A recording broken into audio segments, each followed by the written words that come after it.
Terima kasih Anda masih menyaksikan debat keempat calon wakil presiden pemilu tahun 2024. Dan di segmen ketiga ini kami akan kembali dengan pendalaman visi, misi dan juga program kerja dari para calon wakil presiden kita dengan memberikan pertanyaan yang telah dibuat oleh para panelis. Dan kami ingatkan kembali kepada seluruh hadirin untuk mematuhi tata tertib yang telah menjadi komitmen kita bersama. Kini kami undang ketiga calon wakil presiden untuk menuju ke podium. Silakan Bapak-bapak.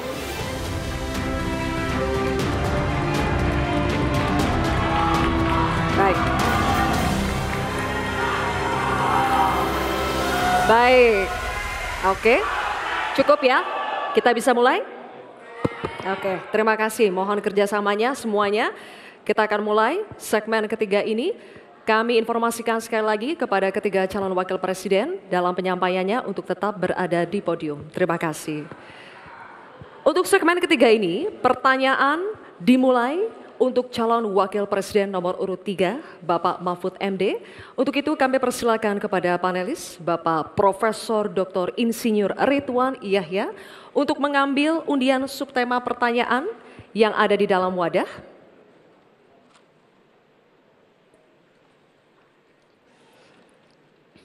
Mohon perlihatkan kepada hadirin dan juga kepada kami.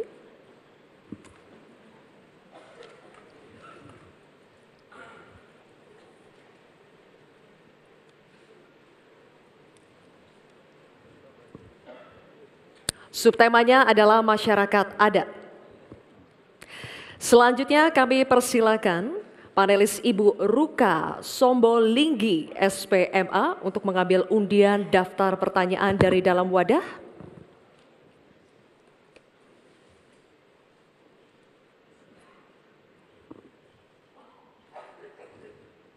Diperlihatkan kepada hadirin dan kami. Oke, undian daftar pertanyaan huruf A, subtema masyarakat adat. Baik, kami akan buka amplop pertanyaan yang masih disegel ya. Bapak Ibu, kami ingatkan sekali lagi kepada calon wakil presiden untuk menyimak dengan seksama karena pertanyaan hanya akan kami bacakan satu kali. Pertanyaan untuk calon wakil presiden nomor urut 3, Bapak Mahfud MD. Kebijakan agraria dan sumber daya alam sering tanpa persetujuan masyarakat adat. Akibatnya, sejak 2014 terjadi perampasan 8,5 juta hektar wilayah adat, mengakibatkan 678 kasus kriminalisasi dan pemiskinan perempuan adat. Pertanyaannya, bagaimana strategi paslon untuk memulihkan hak-hak masyarakat adat? Waktu menjawab 2 menit dimulai saat Bapak berbicara. Silakan. Terima kasih moderator. Saya ingin memulai masalah ini dengan pengalaman bahwa saat ini di tahun 2024 ini berdasar rekapitulasi yang dibuat oleh Kemenko Polhukam dari 10.000 pengaduan, itu 2.587 adalah kasus tanah adat. Jadi ini memang masalah besar di negeri ini. Ada orang yang mengatakan, aturannya kan sudah ada. Tinggal laksanakan, enggak semudah itu. Justru ini aparatnya yang tidak mau melaksanakan aturan.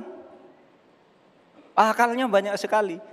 Itu 4 hari yang lalu ketika kami ketemu di KPK, saya ulangi. KPK mengatakan itu banyak tuh penguasaan tanah, izin-izin tambang. Wah, sudah dicabut nih. Saya nih pengalaman saya juga. Ada sudah dicabut oleh Mahkamah Agung. Tidak dilaksanakan sampai 1,5 tahun. IUP tadi yang dikatakan oleh Mas Gibran. Ada perintah dari Mahkamah Agung tuh IUP yang di sana dicabut, ini vonis sudah inkrah. 1,5 tahun tidak jalan. Ketika kita ngirim orang ke sana, petugasnya tiba-tiba dipindah. Yang baru ditanya, kami tidak tahu. Padahal sudah terjadi eksploitasi terhadap tambang-tambang nikel kita misalnya. Nah, oleh sebab itu, kalau ditanyakan apa yang harus kita lakukan, Strateginya adalah penertiban birokrasi pemerintah dan aparat penegak hukum. Karena kalau jawabannya laksanakan aturan itu normatif. Jadi kalau aparat penegak hukum itu hanya orang paling atas yang bisa memerintahkan siapa pimpinan penegak hukum itu. Sekian. Baik, terima kasih Bapak Mahfud MD. Cukup. Dan selanjutnya kami persilakan untuk calon wakil presiden nomor urut 1 Bapak Muhaimin Iskandar untuk menanggapi. Waktunya 1 menit Pak, dimulai saat berbicara, silakan. Ya, terima kasih. Saya tambahkan Pak Mahfud, salah satu upaya kita agar tidak terjadi konflik antara proyek pembangunan nasional, terutama PSN, dengan masyarakat adat, kita harus betul-betul punya prinsip tidak ada satupun yang ditinggalkan dalam mengambil keputusan. Libatkan itu masyarakat adat. Menghormati masyarakat adat bukan memakai pakaian adat setahun sekali 17 Agustus, bukan. Menghormati masyarakat adat adalah memberikan ruang hak ulayat mereka, hak budaya mereka, hak spiritual mereka, hak dan kewenangan mereka menentukan cara membangun. Dengan cara penghormatan itu saya kira Pak Mahfud, apa yang saya sampaikan tadi bisa berjalan dengan lancar. Problem-problem bisa diatasi dengan baik. Karena itu dalam catatan saya terpaksa saya catat supaya tidak salah. Karena ini bagian dari agar kita tidak salah jalan di dalam melaksanakan pembangunan kita. Baik Pak Muhaimin, terima kasih. Dan selanjutnya Tenang ya. kami akan persilakan calon wakil presiden nomor urut 2 Bapak Gibran Rakabuming Raka untuk menanggapi. Waktunya sama 1 menit dimulai saat berbicara. Silakan. Baik, terima kasih Prof. Mahfud. Sebagai seorang ahli hukum, Prof. Mahfud pasti paham bahwa RUU Masyarakat Hukum Adat ini masih kita usahakan untuk didorong. Sekarang juga sudah ada Perpres 28 tahun 2023. Ini sudah ada 1,5 juta hektar hutan adat yang sudah diakui. Memang kuncinya ke depan adalah kita harus perbanyak dialog dengan para tokoh adat, kepala-kepala adat, tokoh masyarakat setempat. Jadi jangan sampai ketika ada pembangunan yang masif ataupun ada PSN, jangan sampai masyarakat adat ini tersingkirkan. Justru harus dirangkul dan diberikan manfaat yang sebesar-besarnya, terutama untuk masyarakat lokal, pengusaha lokal, UMKM lokal, dan termasuk masyarakat adat setempat. Terima kasih. Baik, masih ada waktunya Pak Gibran? Cukup? Oke, baik, terima kasih. Nanti ada waktunya Bapak Ibu. Kita lanjut dulu ya. Kita lanjut dulu, Bisa kita Bapak-Bapak. lanjutkan? Cukup Oke, ya. terima kasih ya. Kita lanjut Terima dulu. kasih. Kita akan kembali dulu ke Pak Mahfud MD, calon wakil presiden nomor urut 3 untuk merespon tanggapan dari calon wakil presiden nomor urut 1 dan 2 yang telah dikemukakan. Waktunya 1 menit Pak Mahfud, Ya, silakan. Pak Muhaimin, di meja saya itu ada tumbler. Tulisannya no one left behind. Jangan ada satupun yang tertinggal. Dan itu yang saya lakukan. Kalau Bapak tadi katakan jangan ada yang tertinggal dong. Semua dilipat. Itu yang tadi saya putuskan ketika saya membatalkan 14 pasal Undang-Undang Wilayah Pesisir, justru karena di situ masyarakat adat tidak pernah dilibatkan. Sehingga mereka coba. Sekarang ini masyarakat adat yang ada di hutan-hutan di Kalimantan Timur itu 20.000 orang tidak bisa memilih karena tidak punya KTP. Kenapa tidak punya KTP? Karena katanya dia menghuni hutan negara. Kalau hutan negara tidak boleh ada penduduk di situ, padahal dia sudah puluhan tahun di situ. Nah, tentang RUU Hukum Masyarakat Hukum Adat, sudah masuk di dalam program kami, divisi kami. Memang itu sesudah sejak 2014 tidak jalan, akan kita jalankan. Terima kasih. Baik, Pak Mahfud, terima kasih. Oke, cukup? Cukup. Selanjutnya kita beralih ke pertanyaan untuk calon wakil presiden nomor urut 1 Bapak Muhaimin Iskandar.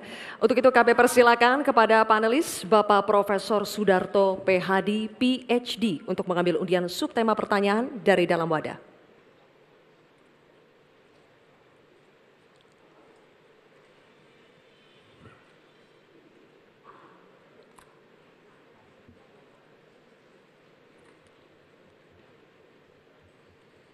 Mohon tunjukkan kepada hadirin dan juga kepada kami. Subtemanya adalah desa. Baik. Selanjutnya kami persilakan panelis Ibu Profesor Dr. Sulistiowati Irianto untuk mengambil undian daftar pertanyaan dari dalam wadah. Silakan.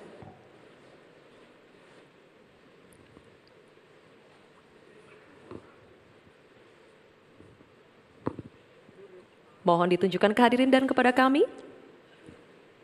Huruf A, baik. Subtema desa, huruf A. Amplopnya masih dalam keadaan tersegel, Bapak. Saya akan buka amplopnya dan kami ingatkan kembali kepada calon wakil presiden untuk mendengarkan pertanyaan dengan seksama karena pertanyaan hanya akan kami bacakan satu kali. Pertanyaan untuk calon wakil presiden nomor urut 1 Bapak Mohamid Iskandar. Desa adalah daerah yang cenderung ditinggalkan warganya. Dampaknya desa makin kehilangan sumber daya manusia potensialnya. Pertanyaannya, bagaimana kebijakan dan strategi paslon agar warga desa lebih berminat untuk tinggal dan membangun desanya? Bapak Muhaimin, waktu Anda menjawab 2 menit dimulai saat Anda berbicara, silakan.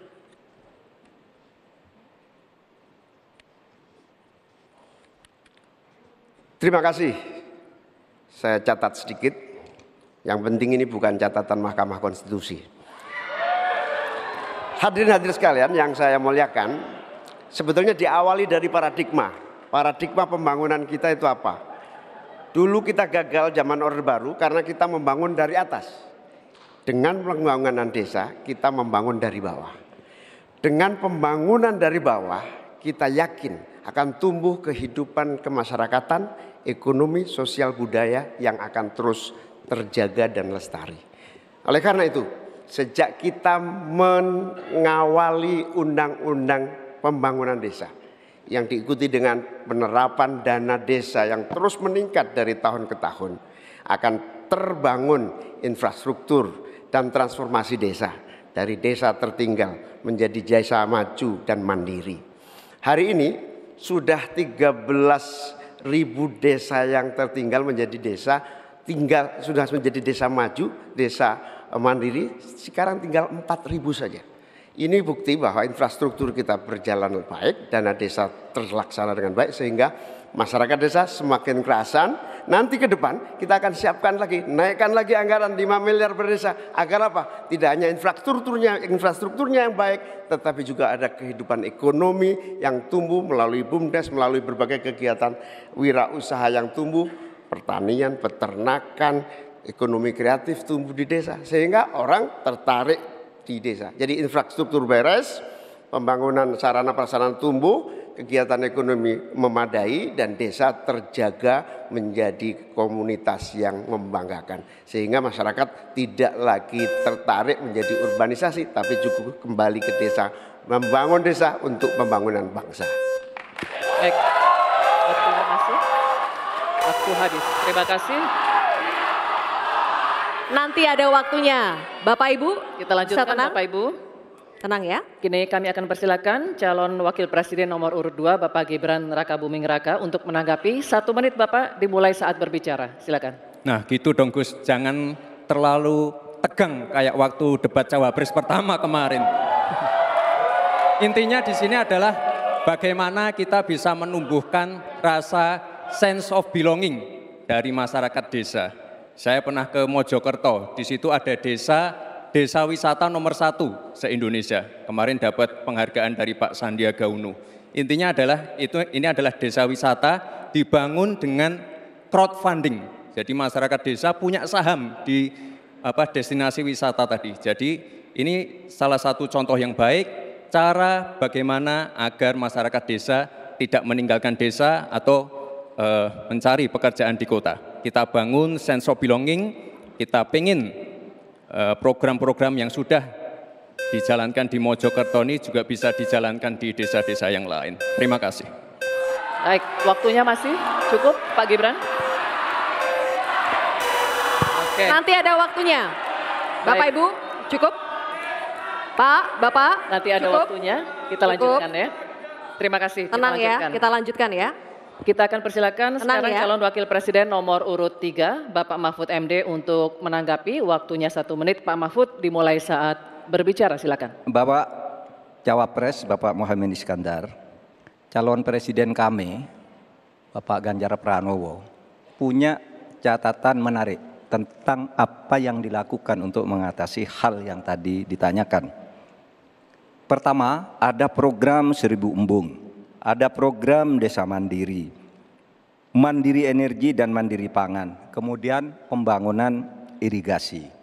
Lalu di daerah istimewa Yogyakarta ada satu daerah Panggung Harjo namanya, Desa Panggung Harjo, itu dikenal sangat maju, koperasinya jalan, irigasinya jalan, UMKM-nya jalan, dikelola oleh desa itu dengan baik. Nah masalahnya sekarang sebenarnya ada pepatah, deso mowo coro, negoro mowo toto. Ini yang di daerah-daerah lain tidak jalan. Negara terlalu intervensi ke desa dalam soal-soal administratif. Terima kasih. Terima kasih Pak Mahfud. Kini kita akan kembali ke calon wakil presiden. Kita akan kembali ke calon wakil presiden nomor urut 1, Bapak Muhaimin Iskandar.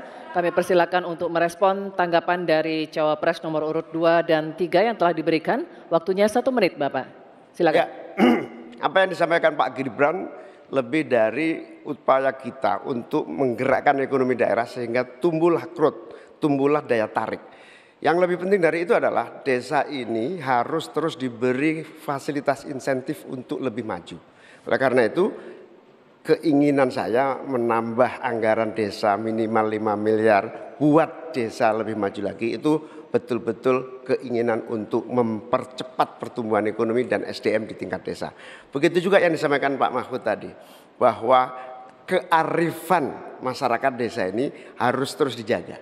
Seluruh tata kelola yang tumbuh dari kultur yang kuat ini harus dijaga betul, bahkan menjadi kekuatan daya tarik wisata, bisa menjadi juga ekonomi kreatif yang kita pasarkan ke berbagai daerah di tiap-tiap desa. Makanya sekarang tumbuh desa wisata di mana-mana, tumbuh ekonomi kreatif yang muncul dari desa. Inilah baik, Bapak Muhaimin, waktu Anda habis. Terima kasih. Baik, oke. Selanjutnya kita beralih ke pertanyaan untuk calon wakil presiden nomor urut 2, Bapak Gibran Rakabuming Raka. Untuk itu kami persilakan kepada panelis Bapak Insinyur Tubagus Furkon Sofhani, MA PhD, untuk mengambil undian subtema pertanyaan dari dalam wadah.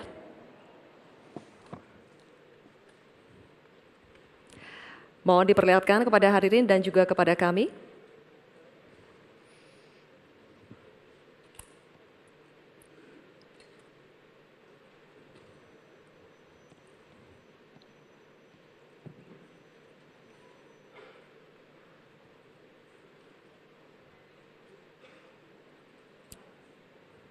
Subtemanya adalah agraria. Baik, terima kasih. Selanjutnya kami persilakan panelis Bapak Dr. Ari Sujito untuk mengambil undian daftar pertanyaan dari dalam wadah, Bapak.